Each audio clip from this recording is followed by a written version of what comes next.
Right now, we turn to Guy Pearson, who is joining us from our Severe Weather Center in Wichita. Guy, thanks for being with us. And are you ready for Severe Weather 101? We are. It's with, the first sort of big push of severe weather this year. We're ready to talk about the basics here. All right, so let's get to our graphic here, and we're going to work on filling this in together and talk about all the ingredients we need for severe weather, the warmth, the moisture, the energy, and we'll assign some categories to it. First, let's start with the warmth that starts to move through as we head into the day on Saturday. Yep, so on Saturday, we get, the main storm system kicking out of the southwest here. We get our temperatures, really climbing back, looking well into the 80s in a lot of places, bringing a lot of that warmth out ahead of this storm system coming out of the southwest. So that's going to be check mark number one for our severe weather. Yeah, highs some 20 degrees above the historical average, much warmer than the temperatures right now. And it's really dry right now, but that's going to change as well. Yep, certainly. Like typically we see with systems coming out of the southwest like this, you have that strong southerly, southeasterly winds really bringing that moisture from the Gulf back to the north. And certainly, as the last piece we sort of talk about here, we have all that moisture ramp up, moving north all the way up into the, central Mississippi Valley there. So we have plenty of moisture to work with in this scenario as well. And that would be check mark number two. All right, and then we measure the energy with wind. Take a look at the scale there and the darkest colors that start to show up. What do you see when you look at this? So when I see this, there's lots of, we're looking in that higher end range of 80 to 100 miles an hour, 80 to 95 in that sort of wind speed. And anytime you're talking that strong, that's a lot of dynamic energy. When we initially saw this system come into the West Coast, it had all kinds of synoptic wind with it.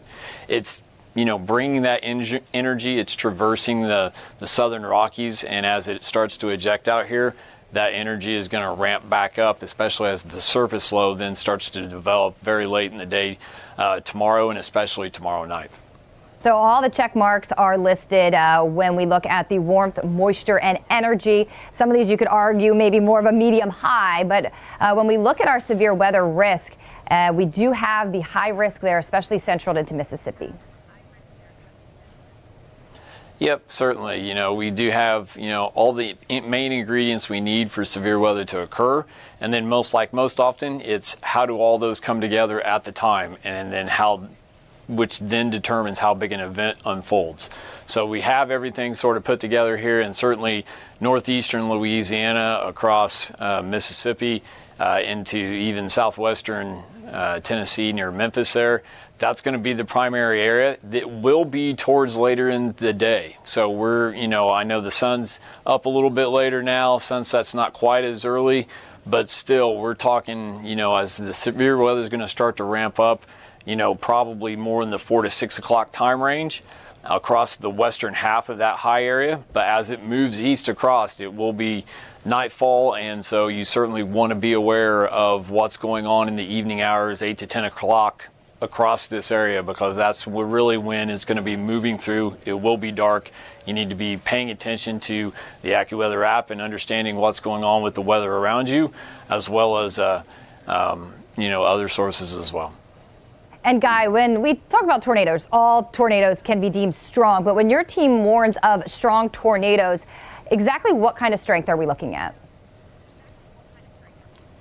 Yeah, typically you're talking potentially EF1, EF2, EF3 type tornadoes. This is probably one of those scenarios. It's probably more, if we had one of the strongest tornadoes, it's probably going to be EF2, EF3 would be my initial thought with this. I don't think we're going to have all the right conditions, to have something that may be the top end of the scale, but certainly a little bit more. I know we talked earlier today about a weaker EF0 tornado from a couple days ago. We will certainly have, in all likelihood, some stronger tornadoes than that'll, certainly be a category or two above that. Severe weather expert Guy Pearson, thank you so much for all your knowledge on the topic here and keeping people safe as we head into the weekend.